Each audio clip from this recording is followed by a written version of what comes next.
Hey everybody, welcome back to another vlog from me. This one isn't going to be too school related as it's just more about my personal life and updates as while I do find it interesting to talk about how I've been doing lately, especially with school and all that. I like to help you all, get to know me a little bit more just about who I am. Though for sure, as I feel like that's really part of my experiences as a student is to just get into the core of who I am and what I do and what drives me to do what I do. As well, I do a lot of these videos where I talk a lot about my experiences as a student, which go out, excuse me, which kind of go a long way to maybe even help you, think through, some of the things that you might be going through if you ever go through the MS Stats program at CSU East Bay. I like to kind of change it up a little bit and make it a little bit more personal as by knowing me, you get to know, I guess, some of the things that, you know, I do though, outside of school. And I would just feel like it's really integral to the student experience or just people in general. Some people got lives of their own outside of school, and it's something that I really want to emphasize through these videos. So anyway, to get started, I think it would be good to kind of give a recap of just how things have been going so far since my last video. So in general, for the summer, I still was doing a lot of the work where I was a research assistant for a physics department where I was doing a lot of dark matter related research. I did a lot of coding in Python and sorry, excuse me. I just have a cough right now, so do pardon me if I start coughing throughout this entire video. But anyway, I've been doing a lot of that work for the physics department, being a research assistant, doing a lot of coding in Python, working with Jupyter notebooks and the data science stack and all that jazz. Sorry. And been doing that for the past couple of weeks and for much of the summer. And where a lot of times what happens is that I usually meet, say, once a week, where I come into the lab and then we start discussing our results, get a sense of like what do we need to do, you know, after the meeting, and then and see what kind of things you need to work on before the next meeting, so we can send updates, and then if there's any questions or concerns, we bring them up. So just usual work stuff. As well as once in a while, I do like to go on hikes, on walks around the campus. East Bay is pretty nice. And largely it's because of the geography itself, because there are a couple of nice hills that you can hike around, which are all around the campus. And it's kind of pretty scenic actually. And just the fact that it's a much less populated campus compared to other campuses I've been on, even San Jose State, really adds to that homely kind of small town kind of feel that I get when I go to East Bay. So really nice, and it's kind of a good way to kind of relax throughout the summer, well, despite of the busy schedule I kind of been on. So anyway, so I've been doing that for the past couple of weeks, and I did actually get a chance to kind of hang out a little bit more. So on July 4, what I did with me and some other classmates is that we decided to go on a road trip to San Francisco, where we wanted to go see the Mirror Maze for sure. And for anyone who doesn't know, the Mirror Maze is this place on Pier 39 in San Francisco where you have the opportunity to navigate a mirror maze, essentially, where you have all these mirrors in this room, and then your goal is just trying to find a way around and find a way out.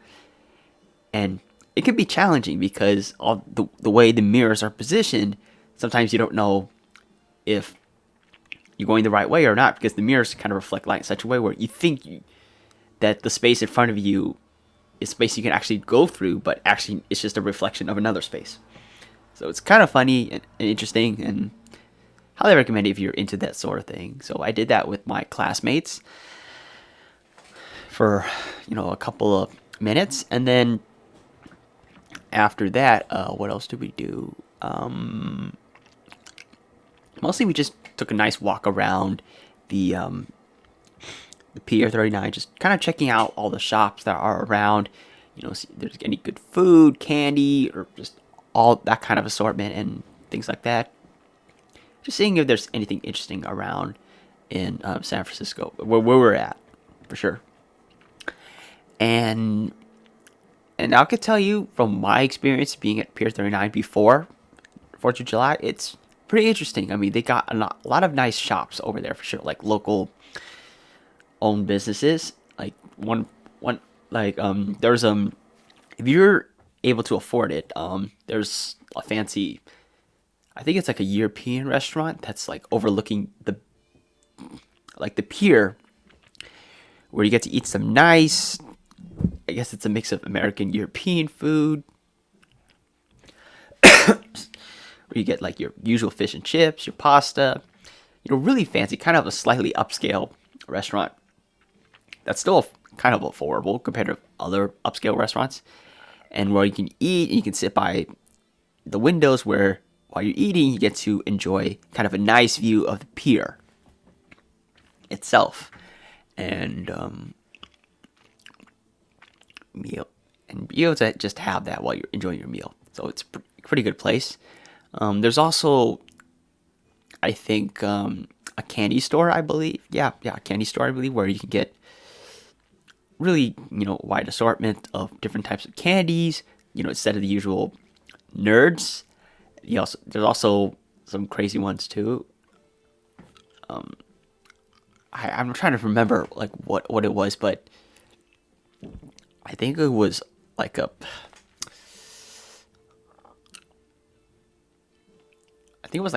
I think because I remember in the store there's like some very, like there was like a chocolate dildo, I think, or something at one point. But because I remembered there was like this candy shop sort of like near the end of the pier where we walked in. I remember there's one thing that really caught my eye was that there was like a chocolate dildo or something, or I don't know. There was like a very adult oriented candy that had a lot of sexual innuendos on it, and I was like, "Oh, that's pretty interesting." Not that it really surprised me, because I've seen those kinds of things before. I mean, especially during the Pride Month, where there would be a Pride Parade in SF, and then they would be selling like ice cream dildos, like ice cream bars shaped like dildos, or like penises. And then when you eat it, you get cream coming out, Yeah, so all that kind of stuff, though. But it's pretty interesting stuff. What else? So we kind of walked around for a bit, and then towards the end, we decided to go watch. This circus kind of show where there's like a local performer who would do all these little tricks, and what this guy did was he had these cylinders, right? And he would stack them on top of each other, and he would dare himself to try to balance himself on these cylinders, these 5 cylinders. Just imagine 5 cylinders kind of stacked in, like 5 cylinders stacked in all these different ways. And his goal is to be able to balance himself on it. And it's crazy because you have all these cylinders, because he lays them out on the side, so they're kind of rolling around. And he's trying to maintain his balance at the same time, all while trying to juggle. So, like, really interesting stuff. I forgot his name. I think his name is Bob, I believe. Yeah. And he was on David Letterman's show, I think, according to him. Yeah, so he does the performance, and man, it was crazy stuff, but it was pretty entertaining, and it was really cool about like how he did that, and also he involved the audience in some ways, because I remembered that while he was doing that, he called some volunteers from the audience to go help him out. Because in order to be able to balance the 5 cylinders, he needs someone to hold it in place while he tries to get himself into position, so that way he could prepare himself to get on that thing, on those cylinders. So there's a little bit of interactivity there, and it gets pretty fun because you get to be a part of the show in a way. Kind of reminds me of Made Up Theater, where the audience suggestions can, play a big role in how the improv comedy show comes out. So it's kind of like that. overall, it was a pretty nice day for sure. But I will tell you, it is pretty crowded. The day we went on, especially it was on July 4th, 4th of July. So like it wasn't too surprising, and I will say that parking was a pain in the ass. As I don't know, I out of desperation, I decided to park right next to Pier 39, which is where it's the most expensive. And since it's so conveniently close to Pier 39, and if you know people these days, they value convenience. So I ended up parking there, and I had to go like 5 levels up all the way to the top, and there was barely enough parking just for me to get in. And man, it was crazy. And I remember spending, how much was for parking? I think it was 25 to $30 for just 2-3 hours, which was, or I think maybe it was a little bit more. Like, it was just crazy. I mean, it was really expensive, but I could see why. I mean, it's really close to the Pier 39. You could just, all you have to do is just walk down the parking lot stairs, and then right there is just right across from you. But man, it was just crowded as hell. And now I think of it, I probably should have scouted different parking lots next time instead of just going to one conveniently close to Pier 39. I mean, while I was pretty lucky that I was able to find a spot, maybe that could have been planned out better, but that's okay. We were able to enjoy our day anyway. And not to mention, as a bonus, at the top of the parking lot, we got a pretty nice view of the Bay Area. We got to see the I forgot, what is it? The San Mateo Bridge on our right, and then we got to see the Golden Gate Bridge right in front of us. So it was a pretty nice view, for sure. So that's kind of a bonus. So it's not all that bad, for sure, despite the amount of money I had to spend and then all the parking complications and traffic too, just to get there. So it was pretty nice. And what else? After we kind of hung around a bit and saw the magic show, we decided to drive all the way to this Japanese udon place. I think it's called Marugame Udon. So, which is in San Francisco. Which took about like a 20-minute drive, and not to mention this was like through heavy traffic, as there were just people trying to get out of the Pier 39 for sure. And not to mention that the roads in SF are just, man, they're complicated. And a lot of it has to do with the fact that that cars share the same road as the trolleys. So the trolley tracks are also where cars can actually go through. Like, cars share the same lane as the trolleys. So, and it was kind of freaky too, because I'm like, there'd be trolleys going around, and I would think,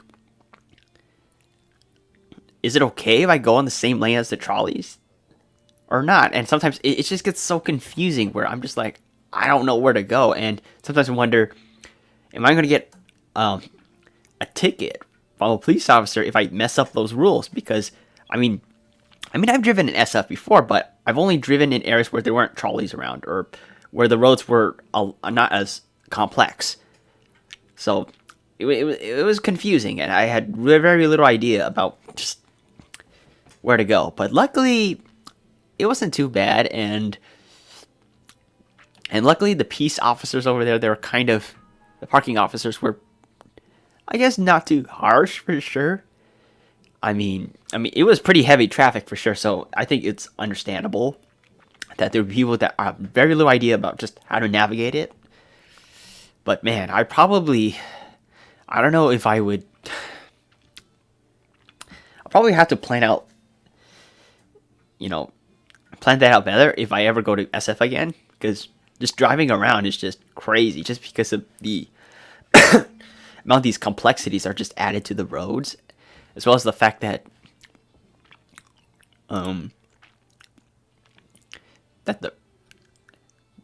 some roads merge, some roads don't, and it's just complicated though, for sure.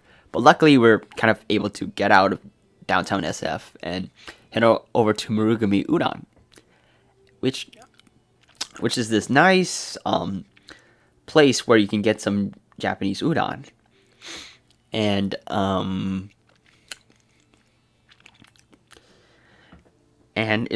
and I remember ordering what was it like? I remember we all ordered standard udon, except one of my classmates got chicken katsu udon. So it's chicken katsu mixed in with udon. And I'll tell you, it's pretty good, for sure. As it was kind of a cold day, like towards the end, so it was nice getting some hot soup for dinner, just as a way to finish off the day. And not to mention, it was pretty good for sure. I mean, I first heard the place when my sister mentioned to me a couple of times when she was SF, back when she was doing her bachelor's degree at San Francisco State University. And from the times where I got in to pick her up or to visit her or to help her clean out her dorm room, one of our go-to places was to go to Marugumi Udon, which was pretty close to where she dormed, but also it's also pretty affordable too for udon. I mean, you get $12-15, get some udon, and then if you want to add on stuff, it's fine. I mean, they have some tempura, like chicken tempura, shrimp tempura, just all this different stuff, which is pretty good, for $15, $14 for a bowl of udon, which fills you up, and it's pretty nice, yeah. And so it's a pretty good restaurant if you're interested in udon, for sure. And we ended up enjoying the experience, though. I remember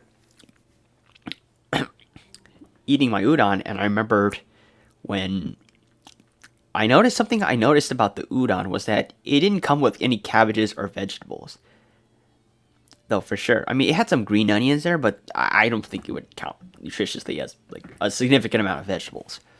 And it was very curious because I look at ramen, for example, and they would usually, sometimes in many Japanese restaurants I've been to, they would usually serve it with some cabbages or some bamboo shoots or some vegetables to complement it, I mean, for me, I'm someone who really values, a more nutritious diet. So I like to have some my vegetables, get part of my nutrition. So it's really important to me, getting that fiber for sure. And I remember asking one of my classmates who's Japanese, like, do they usually serve it with vegetables? And she said that no, but no, they typically don't. I think from what I understand. And not to mention that this is apparently, I think this is East Japan version of udon for sure, from what I understand. I don't know I'm not sure. I kind of am fuzzy on the details, but regardless, it's pretty good udon for sure. I mean, my view, like good udon I've tasted so far. All right, and so after that, we decided to drive back. Drive back all the way to Fremont. Drive all the way to Fremont in order to see the fireworks, as originally the plan was we were going to go see the fireworks in San Francisco, but given the amount of traffic, not to mention that it is kind of a tourist city, it's very densely populated and crowded, you figured that it was just a hassle to just get through the parking and then just finding a place to go watch the fireworks. So we didn't want to deal with all that, so we decided to go to parts of the Bay Area that are not as populated or concentrated. So we went to, say, somewhere like Fremont to go watch the fireworks. But before we watched the fireworks, we decided to drive up. Hold on. Let me see if I could look it up on my phone. I mean, there's this place that my classmate pointed us to where we got a nice view of kind of the Silicon Valley. I'm trying to remember.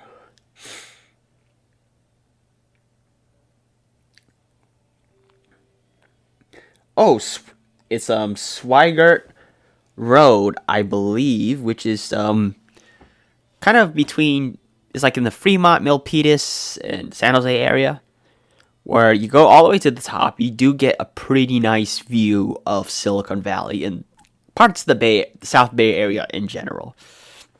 I mean, it's really high up in the hills where, a lot of the rich people houses are. them big ass mansions and shit, all that, all that right there. And not to mention this was around the time when the sun was about to come down, so just seeing the sunlight, dim as the sun sets, man, it was just beautiful for sure. And I remember when my classmate was joking that it was the top of the world for sure, because of how high we were, and how much we were able to see much of the Bay Area. And I gotta say, it was freaking fantastic for sure. And so we did a little detour for a bit, got up and enjoyed the hills, and then after that, we went back down. We went to, I think it was like the Fremont Sports Center, Fremont Milpitas Sports Center. I'm fuzzy on the details. I think it was Milpitas or so. We went down there, and we parked nearby, and we decided to see the fireworks there, because it was one of the places in the South Bay Area where they allowed fireworks to be fired legally. Yeah. And so we decided to park a couple blocks away from the spot, as pretty much everyone's trying to get into the sports center. So we parked a couple blocks away. We walked up there, and around the time that we walked up there, it was about 15 minutes until that sports center was closing down, where they're not letting more people in. Apparently, there's some sort of festival where they had some games and all of this stuff going on, where you had all the festivities or whatnot, like just something along those lines. And apparently, they're 15 minutes to closing, and and there are people on the megaphones just saying, like, if you want to get in, buy tickets now.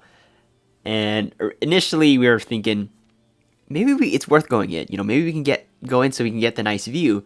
But then, based on the fact that it was about a couple minutes till closing, or they're not letting more people in, and the fact that we have no idea what kind of activities we're doing, and not to mention that we were tired as fuck from just the entire trip, we were like, I don't know, it's worth it. Plus, it seems like a lot of these events are for kids. So we said, you know what?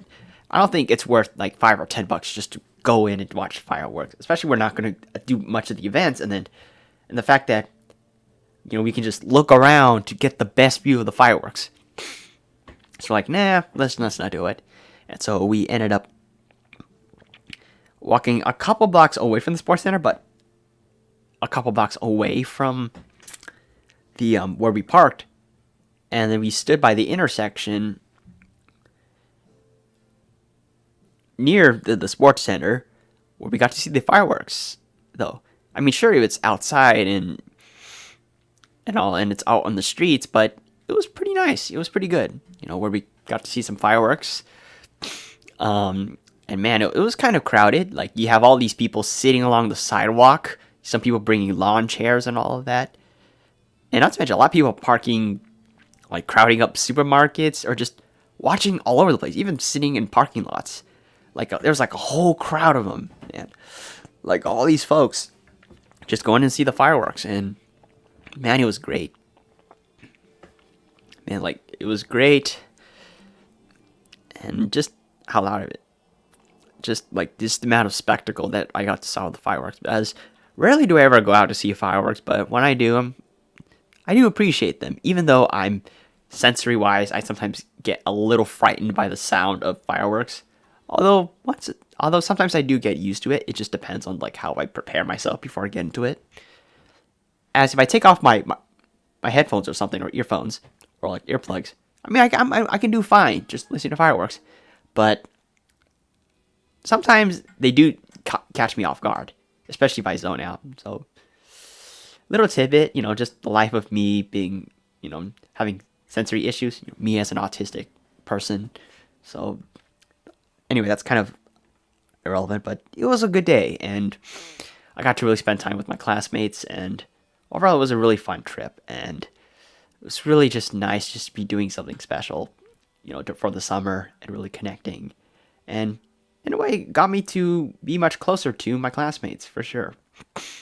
So, and I think that day was kind of one of the last few days where I actually got to hang with my classmates in person, as later on in the week, as it turns out, you know, sorry, turns out, I ended up getting COVID around that time, or like towards around that week. I don't know if it was during the 4th of July event or not, but I ended up getting COVID, which ended up delaying a lot of my plans and ended up keeping me at home for much of the month. And it delayed a lot of the plans that I had for the rest of the week, as the week of July 4 was also the week of my birthday, as my birthday is on July 7. And originally what I had planned for that week was that on the weekend after July 7, I was going to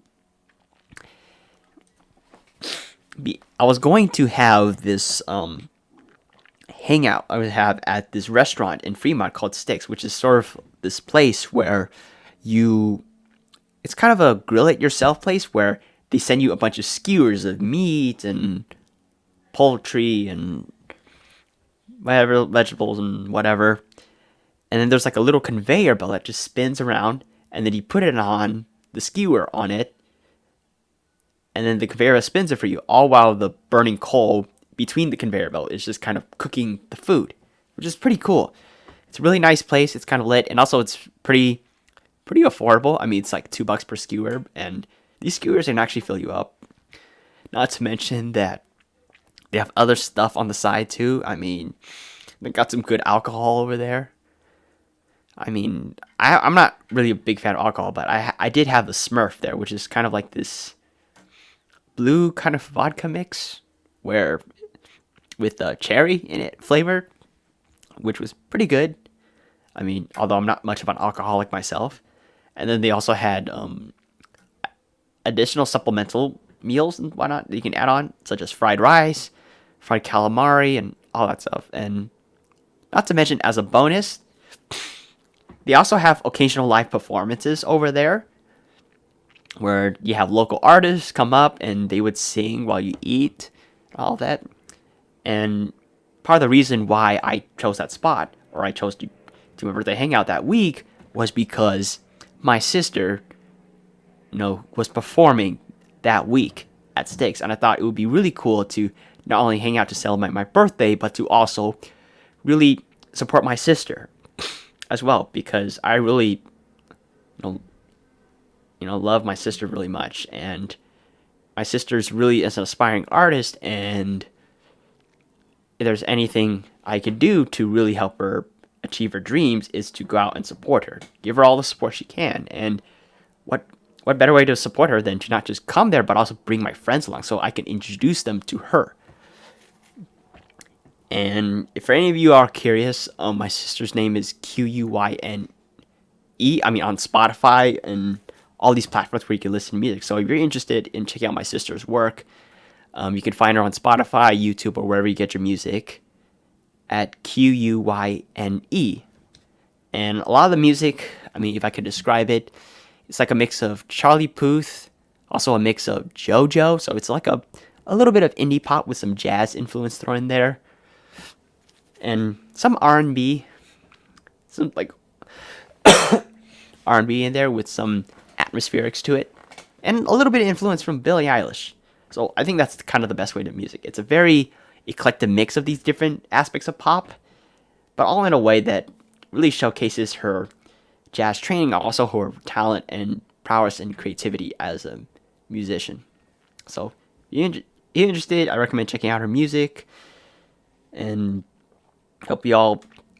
And from there, you can probably find her on social media at Quinn Mariah. So, and if you're really curious, like to support some local talent in the Bay Area, highly recommend her work. So, anyway, so that was kind of the plan, which was to kind of introduce my friends to my sister, watch her perform, support her, all while I'm eating food there with my classmates and celebrating my birthday at the same time.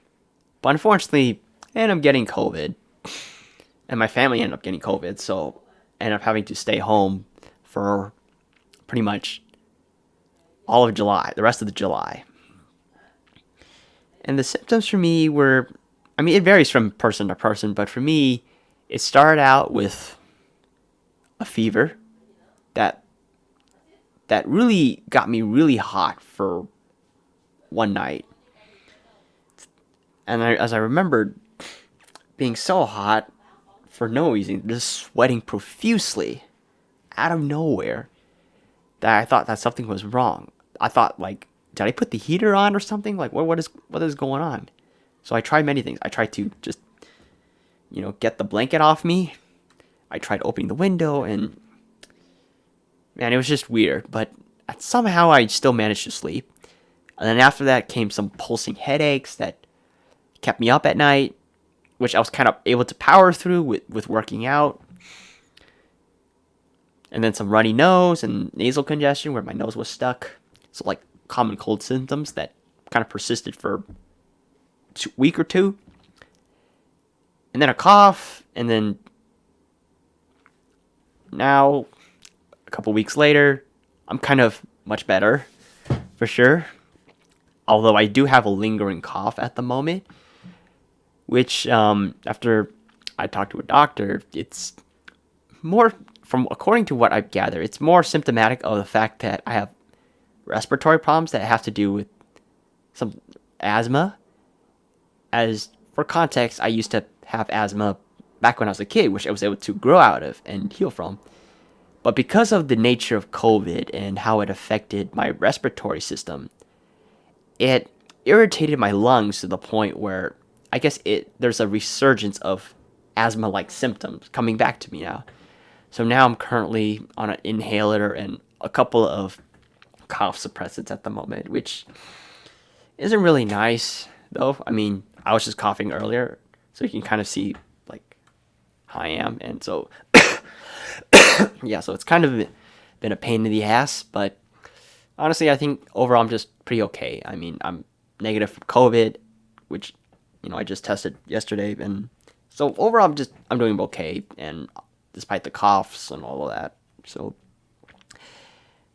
it was tough, but I was able to get after it and stay healthy as much as I can, keep working out, and try my best to live a more productive life, and try to at least relax as much as I can for the summer, even though I wasn't able to hang out with people as much. But despite that, man, it was still pretty good though, and we were able to figure out something to do for the birthday. And one of the things that we decided to do was that we decided to, instead of having a dinner hangout, we decided to have a Zoom hangout where we got to talk and play some Jackbox games together, and also play Gartic Phone, which is sort of like, I mean, it's like playing the game Telephone, but with pictures, like Pictionary. And I remember setting that up for my classmates, and the interesting thing was when I had all that prepared, and one thing that surprised me was when I logged in, I find myself being surprised by the fact that all my classmates were already there, and not to mention, they went above and beyond to change the Zoom backgrounds to basically colorful backgrounds that had the words "Happy Birthday, Ken" and I thought, oh, that's really sweet of them. Like, I didn't really ask for them to have really festive Zoom backgrounds with messages alluding to my birthday, but it's just really sweet. It just, I don't know, it made me feel good just to see that. As I'm someone who sometimes has a low self-esteem, and sometimes I feel like I'm a imposter and that I'm not good enough, and so just seeing that just kind of warms my heart.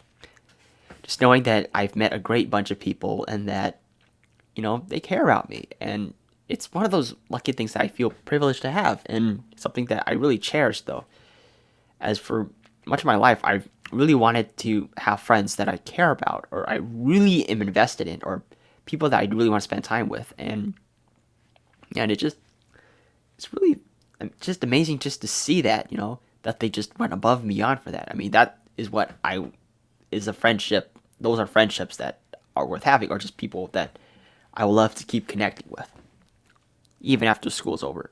I mean, it's one of those things that just surprises you. No, but anyway, after we got everyone on Zoom, my sister included, we decided to play some jackpot games, games, and we hung out for like 2 hours. Had some fun laughs. Especially with the drawing games. And introducing my sister to my classmates, and it was a good day, for sure. Yeah, but that's not it, though. While the Zoom meeting went out, there was also a lot more surprises besides those backgrounds. For apparently, my classmates gave me some surprise birthday gifts. And there were a bunch of them. So I thought I would share with you all, but and I think there's 3 of them. So first one was a birthday card that they personally got to me, along with another gift, which I'll talk about later. But it was a birthday card that they got to me, since because of COVID, I wasn't able to go out, and they weren't able to get it to me because they were originally intending to give it to me during the dinner hangout, but because of COVID, they had to deliver it to me, at my house, but socially distanced for sure. And it's pretty amazing. I mean, like, so here, it's a picture of a group selfie that I did with some of my classmates when we were celebrating somebody else's birthday at this park in Fremont when we were doing some kind of barbecue hangout. So it was a picture of us, at this hangout at this park, and then there's the message, happy birthday from all your friends, and pretty nice, kind of sweet of them to think of that. Also a lot of detail too. And then he also got me this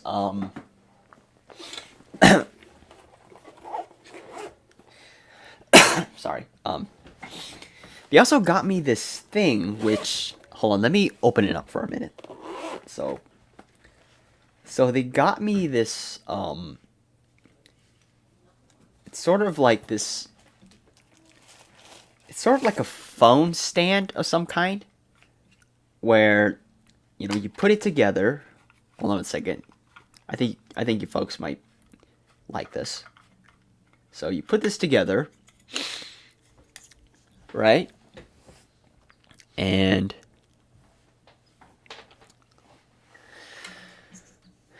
sorry about this. I didn't quite plan this out, but anyway, I'm going to show you. It won't take too long. And then you see this attachment here. You put your phone here.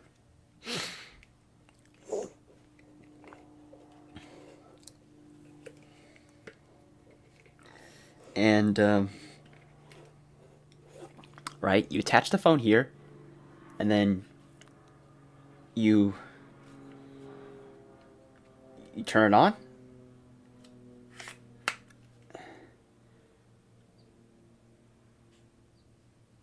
Hold on, you gotta hold it for a little bit, and voila! It's kind of like it's sort of like a electronic powered, like sort of like a selfie stick or a camera stand for your phone. And it's not just any ordinary stand, but it's also like it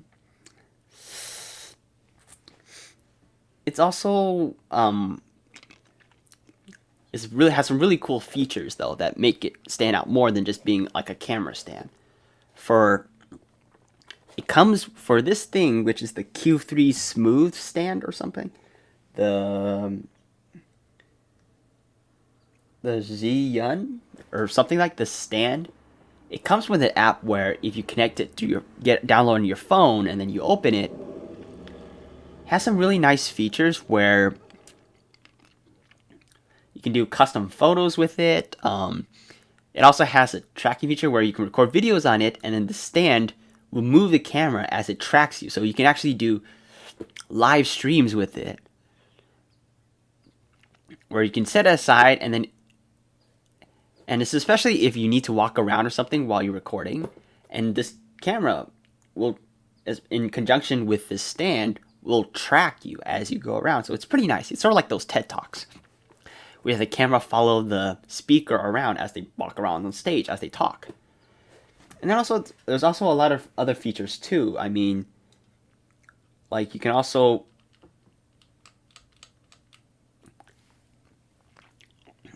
rotate this, and then the power in this stand, which is this thing is electrically powered, will kind of hold it up. So you can rotate it, adjust it, and it'll just hold it in place for you. And then also it comes with a camera light, with a light. So yeah, so it comes with like a camera light, as you can see here. So if you're recording some videos with your phone and you need some lighting, well, this thing kind of comes with it with you. So there's definitely a lot more features. And also, I don't know if I'll use it very often though, but if I ever get the chance to maybe do some videos where I might need a stand, I think this is pretty a cool thing to use with. I mean, think of it like that. It's like a selfie stick, sort of, but more. So, while I probably won't see myself like use it repeatedly, but since I do a lot of, if I ever end up using like this phone to record my vlogs and whatnot, which I have done in the past, I think this really add a lot of cool things that will really enhance the filming of my vlogs. So, really nice stuff. Pretty good gift. I really appreciate it. So, I definitely see some use for this. So, really appreciate it. So, pretty good.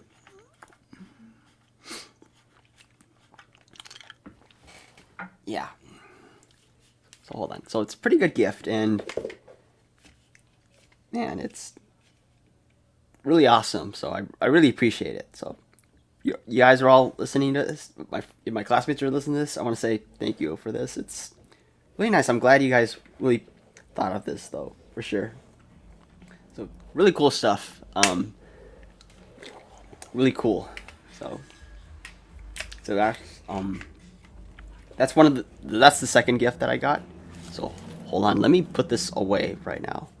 I don't want to damage this. I mean, this is really good stuff, by the way. But anyway, so I did mention earlier that there are 3 gifts.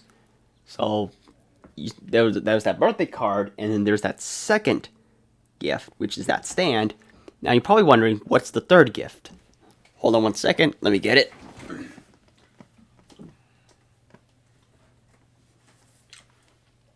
The third gift is, interestingly, another card. So this, which is different than the other card in that it actually features birthday messages from the rest of my classmates and the rest of my friends. So it's really nice, though. And for this one, they had to mail it in to me because of complications. Not to mention that my classmates were busy; they weren't able to get to go drop it off at my house in time, so they ended up just having to mail it. But overall, it's pretty nice, though, for sure. I mean, it's really sweet, though. Just looking at this, like all these wonderful messages that my classmates, my friends wrote for me, because sometimes whenever I have a bad day, I just like to read these once in a while. as it always just cheers me up, and it just reminds me that you actually that sometimes you actually have a lot more impact on people's lives than you think, though. As one of the things that I struggle with, especially in college, is that I sometimes feel like as if I'm not good enough, or like I am not well respected enough, or that I'm not as good as I want to be. Because I'm someone who has a lot of more depth to me than it seems on the outside, and sometimes I get really frustrated as a person when I'm not given much opportunity to show that. Or sometimes I feel like I have too many shallow interactions where I don't get a chance to show that. And sometimes I feel that I'm not given the opportunity to be able to kind of be myself and really show me who I am, though. Or to the point where I feel like I gotta, act outlandish, act cool or something just to be seen. And so reading these messages just sometimes gives me a reality check and makes me realize that, you know, there are people out there that do care about you, that do value what you're doing, and that you're doing fine. You know, a lot of these things you're thinking of, it's all in your head. You know, sometimes you got to get out of your fucking head and appreciate the things that you have. Instead of wishing for the grass to be greener on the other side. And that's something that I'm trying to work on. Just trying not to get into that kind of thinking and just be grateful. Be humble and be confident self. So things like these just remind me of that. And so this is why that sometimes reading these things can be very emotional for me, just because of just knowing, just getting direct results and just seeing, being seen and just feeling affirmed. It's almost like these messages saying, Ken, don't worry, you're already doing great. Like, you're doing fine the way where you are. Like you're actually doing better than you think you are. So take it easy. I think we all need that reality check once in a while. Sometimes we can get so wrapped up with our own flaws that we fail to see the good that comes out of things, though. And I think messages like these is something that I need to hear once in a while. So really good stuff, and I think it's a really impactful thing to be getting these. All right, so anyway, that's kind of what happened for my birthday festivities and all, and overall it was pretty good, despite the fact that I'm kind of stuck at home for the most part. But I'm able to make it work and to manage and get by for sure. Even though I kind of relapsed into my old habits, like playing games all day and just sitting in bed, which I'm trying to avoid, especially when I have things to do.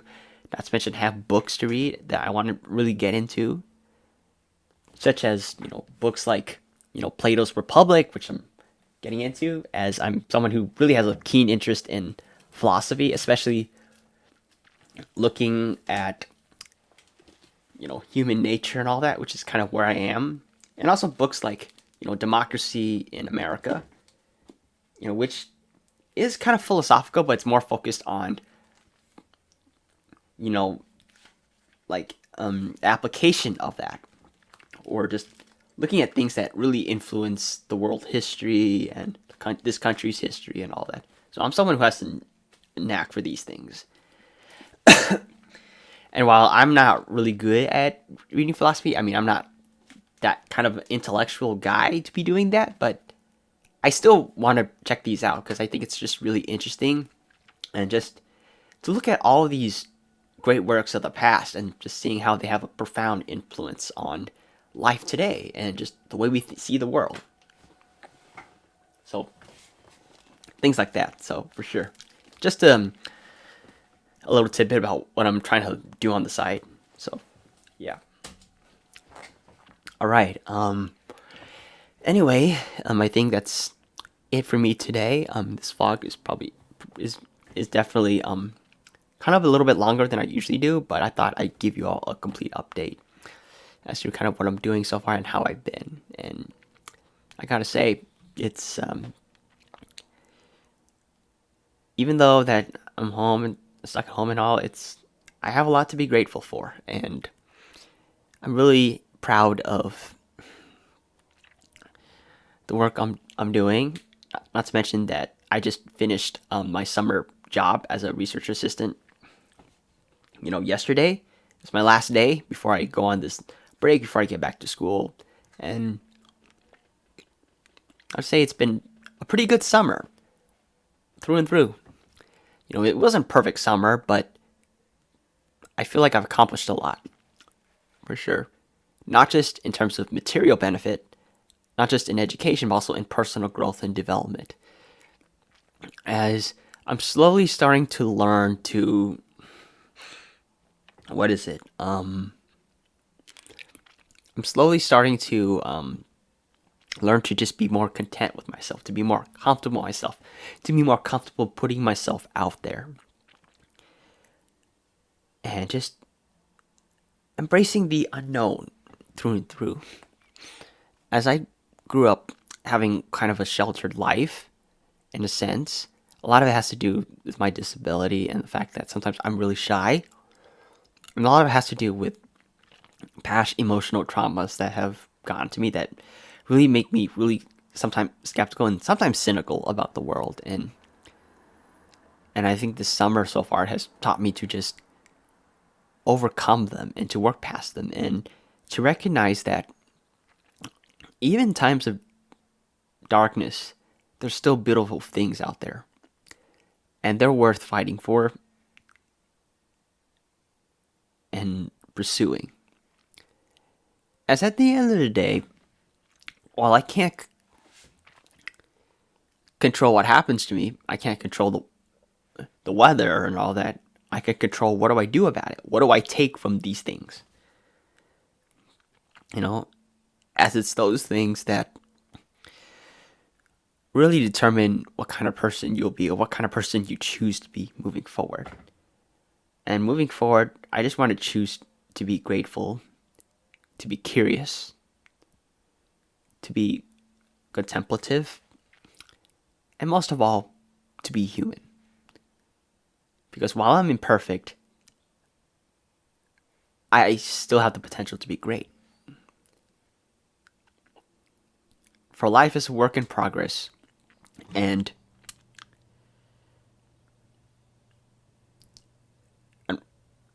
there will always be something to look forward each and every day, and that's what I'm grateful for. And that's what I hope to keep doing. To keep looking forward to those things and keep growing. So, anyway, I think that's it for this vlog. I want to say thank you all for tuning in and watching.